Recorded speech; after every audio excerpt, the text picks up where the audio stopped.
औज़ु बिल्लाहि मिनश्शैतानिर्रजीम बिस्मिल्लाहिर्रहमानिर्रहीम। अस्सलामु अलैकुम वरहमतुल्लाहि वबरकातुहू। 5/2/2021 बरोज़ जुमा। अभी चंद लम्हे बाद आप मस्जिद राम से लाइव खुतबा समाअत फरमाएंगे।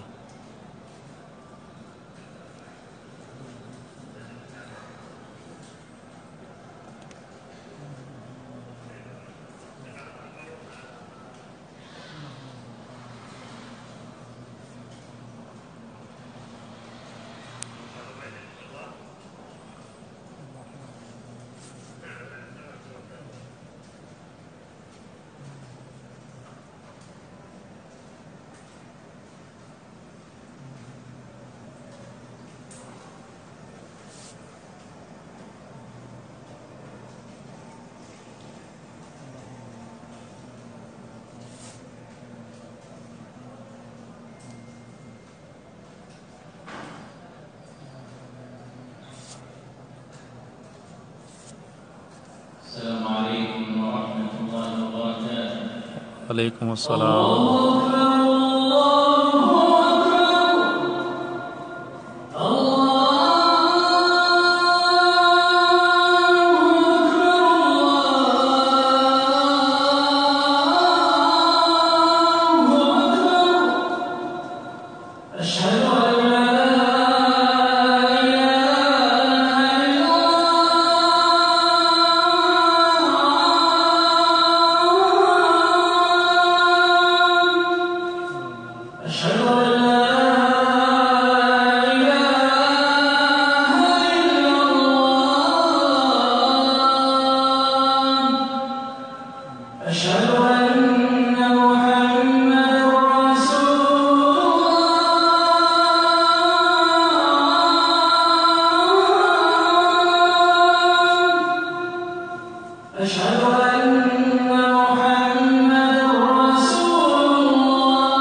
ومن خاف الآخرة عمل بما سمع من تذكرة، ومن طال أمله ضعف عمله، وكل ما هو آت قريب.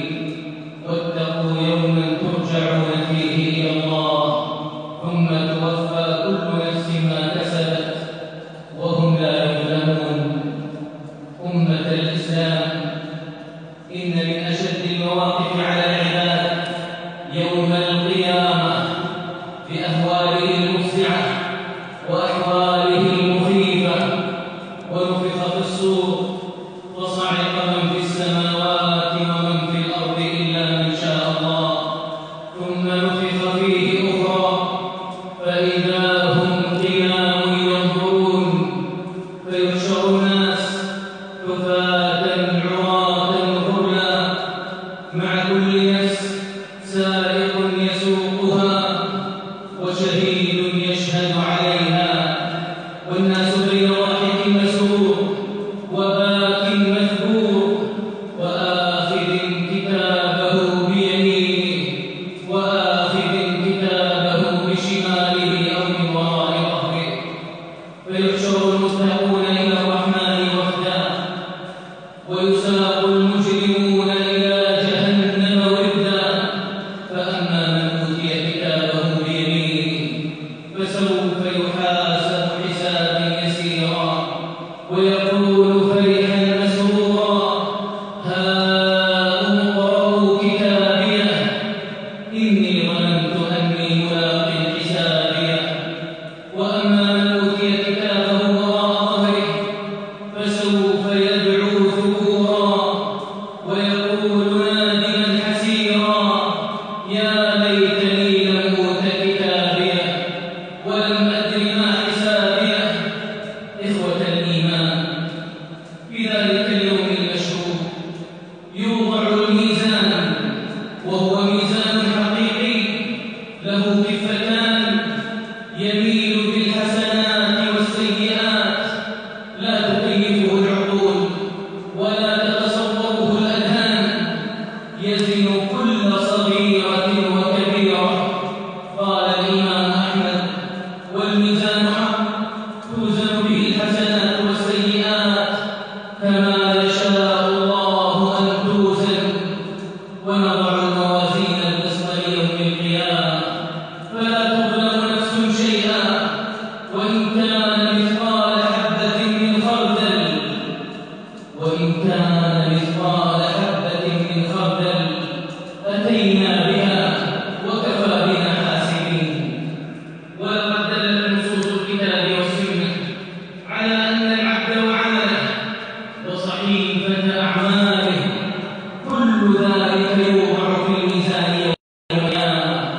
ففي مسند الإمام أحمد قال رسول الله صلى الله عليه وسلم: توضع الموازين يوم القيامة فيؤتى بالرجل فيوضع في كفة فيوضع ما أحصي عليه فتمايل به الميزان، قال فيبعث به إلى النار فإذا أدبر به إذا صائح يصيح من عند الرحمن يقول: لا تعجلوا لا تعجلوا فإنه قد بقي له. فيؤتى ببطاقة فيها لا إله إلا الله فتوضع مع الرجل في كفة حتى يميل به الميزان. في هذا الميزان يخف وزن العبد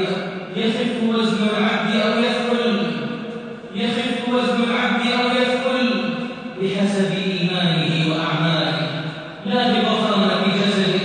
ففي الصحيحين أن رسول الله صلى الله عليه وسلم قال: إنه ليأتي الرجل العظيم السمين يوم القيامة، يعني وهو من أهل النار، لا يزن عند الله جناح بعوضة.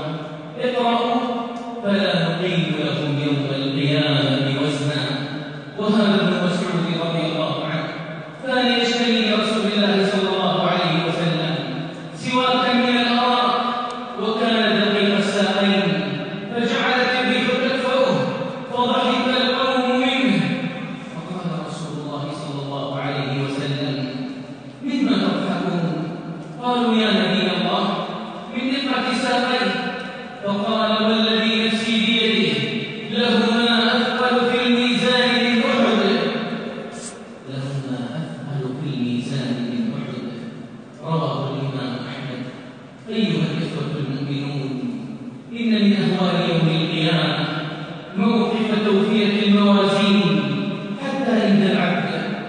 حتى إن العبد لينخلع فؤاده وتعظم قلوبه ناسيا أهله وأحبابه مشغولا بما يراه أمامه وهو ينتظر حصيلة عمله فلا يهدأ روحه حتى يرى أيخف ميزانه أم يثقل فمن ثقل ميزانه نودي في مجمع فيه الأولون والآخرون ألا إن فلان ابن فلان قد سعد سعادة لا يشقى بعدها أبدا وإذا خف ميزانه نودي على رؤوس الخلائق ألا إن فلان ابن فلان قد شقي شقاوة لا يسعد بعدها أبدا.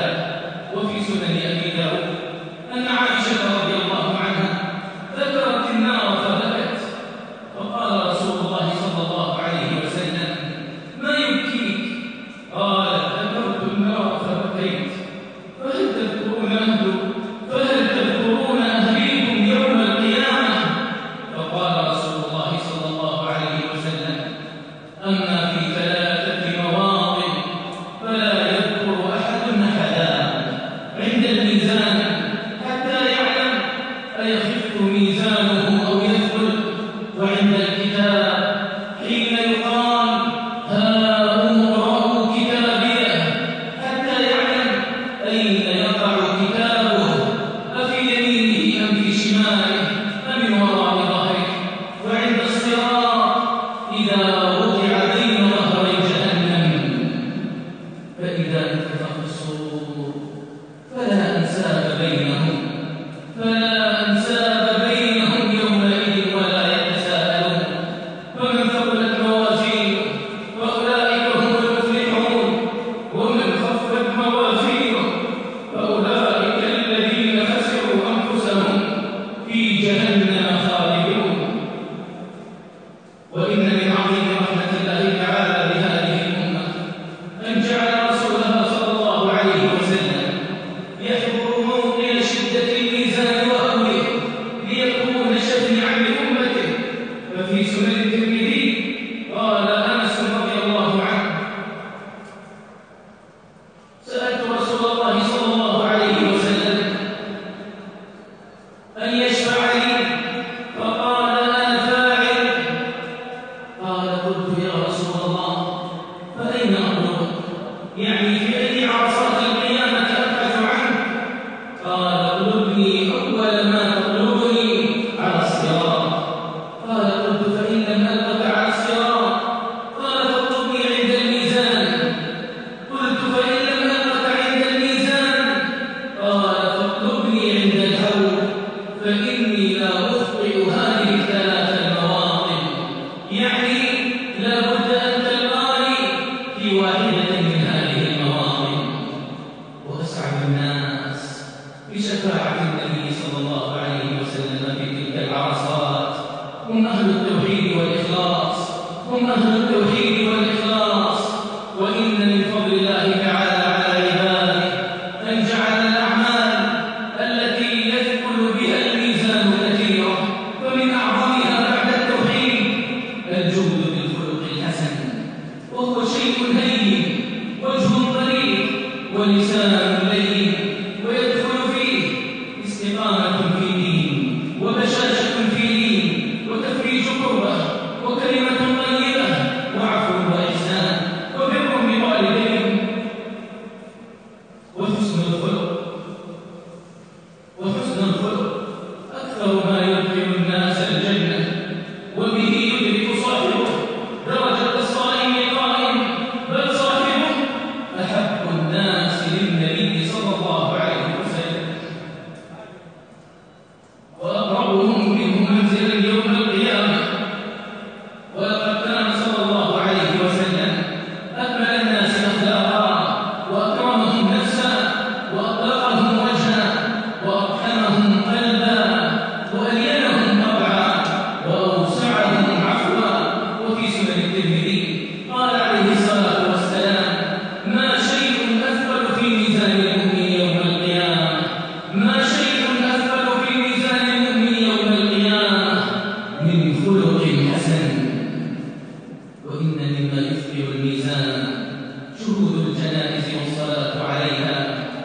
وتشييعها حتى دفنها.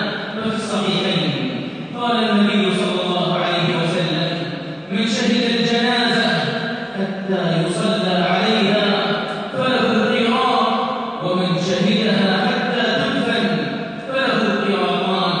قيل: وما القيراطان؟ قال: مثل الجبلين العظيمين. ومن أراد أن تدخل موازينه فليكثر من حمد الله وتسبيحه. وفي صحيح مسلم قال رسول الله صلى الله عليه وسلم: الطهور شطر الإيمان، والحمد لله تملأ الميزان.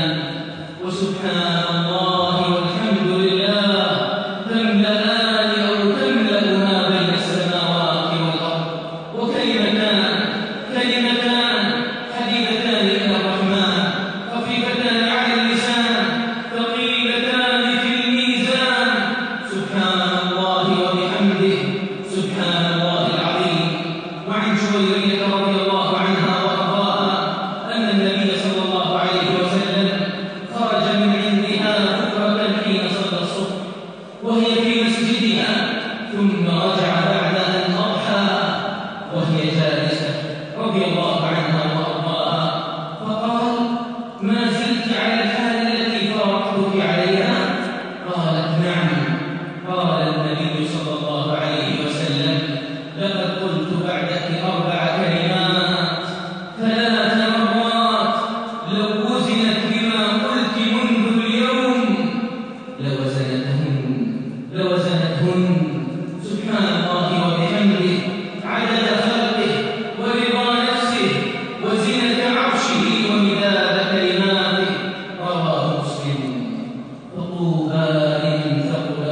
فطوبى لمن ثقلت موازينه، ويا خسارة من خفت موازينه. أعوذ بالله من الشيطان الرجيم. والوزن يومئذ الحق، فمن ثقلت موازينه فأولئك هم المفلحون، ومن خفت موازينه فأولئك الذين خسروا أنفسهم بما كانوا بآياتنا يظلمون. بارك الله لي ولكم في القرآن والسنة، ونفعني وإياكم بما فيهما من الآيات والحكمة. أقول قولي هذا وأستغفر الله لي ولكم من كل ذنب وخطيئة، فاستغفروه إنه كان غفارا.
ففي عرصات يوم القيامة يقف أقوام على برزخ مرتفع بين الجنة والنار، وهم من تساوت حسناتهم وسيئاتهم، فينظرون إلى أهل الجنة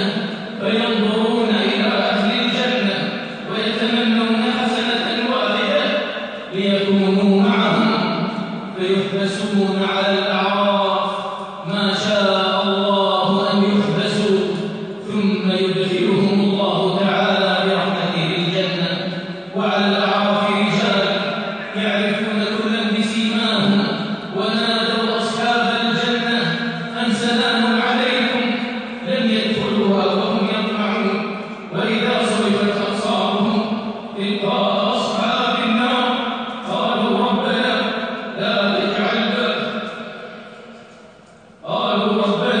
تجعلنا مع القوم الظالمين.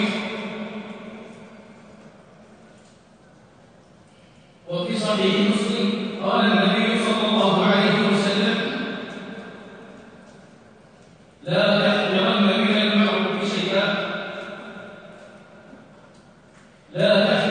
من المعروف شيئا ولو أن تلقى أخاك بوجه طلق، فأما من ثقلت موازينه وهو في عيشة راضية، وأما من خفت موازينه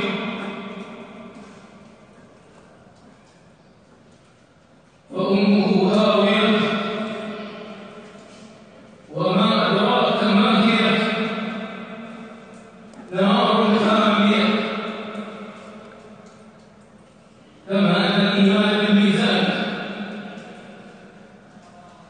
سبب للبعد عن السيئات التي تذهب الحسنات من سوء الأخلاق وانتهاك حرمات الخلق. ففي سنن الترمذي قال رسول الله صلى الله عليه وسلم: أتدرون من المفلس؟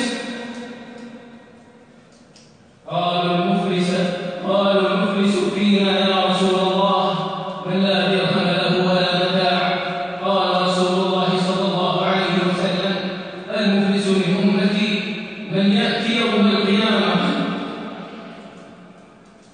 بصلاته وصيامه وزكاته، ويأتي قد شتم هذا وقذف هذا وأكل مال هذا وسفك دم هذا وضرب هذا، فيقتص هذا من حسناته وهذا من حسناته، فإن فنيت حسناته قبل أن يقتص ما عليه من الخطايا أخذ من خطاياهم فطرح عليه ثم طرح في النار. أمة الإسلام، إذا كان الوزن يوم القيامة بالحسنات والسيئات، فالكيس الفطن هو الذي يأتي يوم القيامة وقد استكثر من الحسنات وأثقل موازينه بالباقيات الصالحات، فإذا أخذ من حسناته بقيت له حسنات تدخله الجنة. وفي مصنف ابن أبي شيبة قال عمر رضي الله عنه وأرضاه: حاسبوا أنفسكم قبل أن تحاسبوا، وزنوا أنفسكم قبل أن توزنوا، وتزينوا للعرض الأكبر يوم تعرضون لا تخفى منكم خافية. إخوة الإيمان، في ظل استمرار هذه الجائحة فإنه يجب علينا العمل بتوصيات وزارة الصحة، وذلك بطاعة ولي الأمر لمنع انتشار العدوى، وهذا واجب شرعي للمحافظة على الأنفس. فكم من متهاون بالتعليمات عرض حياته وحياة غيره إلى ما لا تحمل عقباه. نسأل الله جل جلاله بأسمائه الحسنى وصفاته العلى أن يكشف عنا هذا الوباء برحمته وفضله.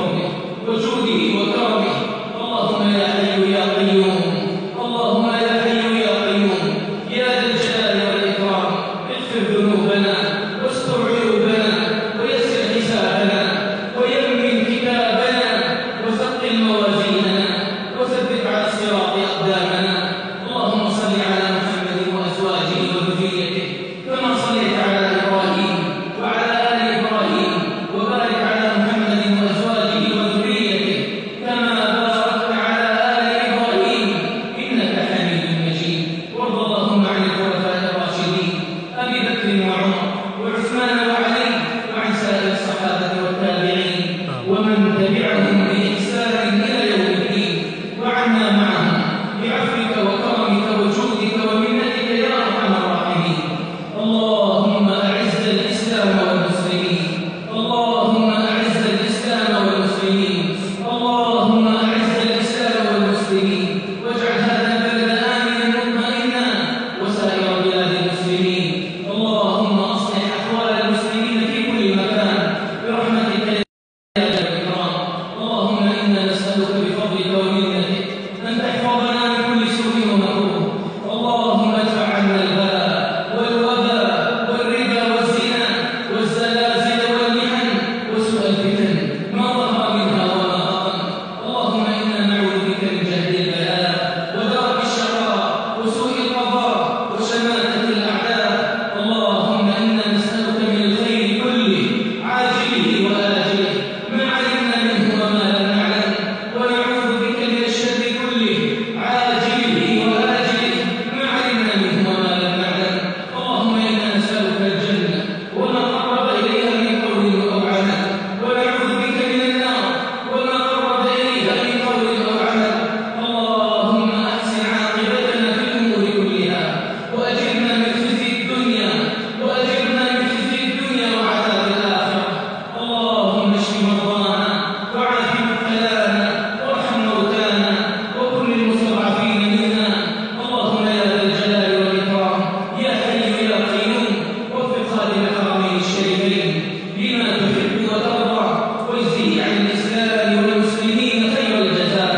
اللهم وفقه ولي عهده الأمين بما فيه خير للإسلام والمسلمين.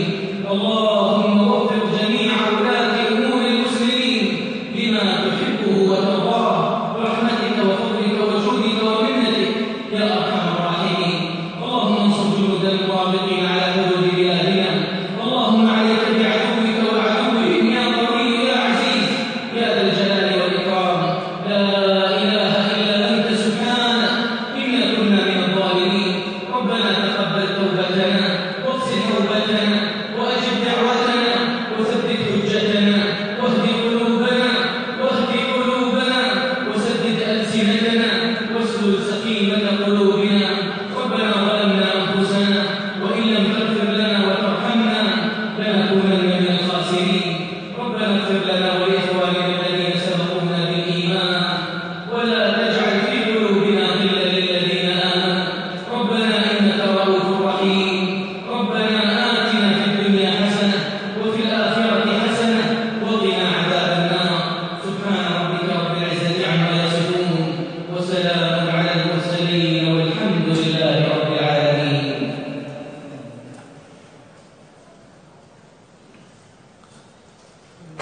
آمين يا رب العالمين.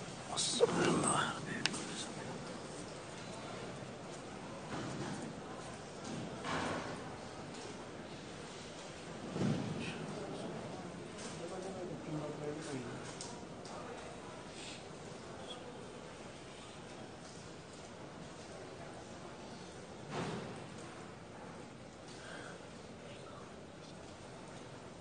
الله أكبر الله أكبر. أشهد أن لا إله إلا الله، أشهد أن محمدا رسول الله. حي على الصلاة حي على الفلاح، قد قامت الصلاة قد قامت الصلاة. الله أكبر الله أكبر. لا إله إلا الله.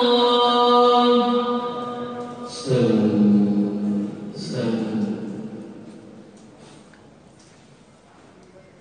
الله أكبر الله أكبر.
الله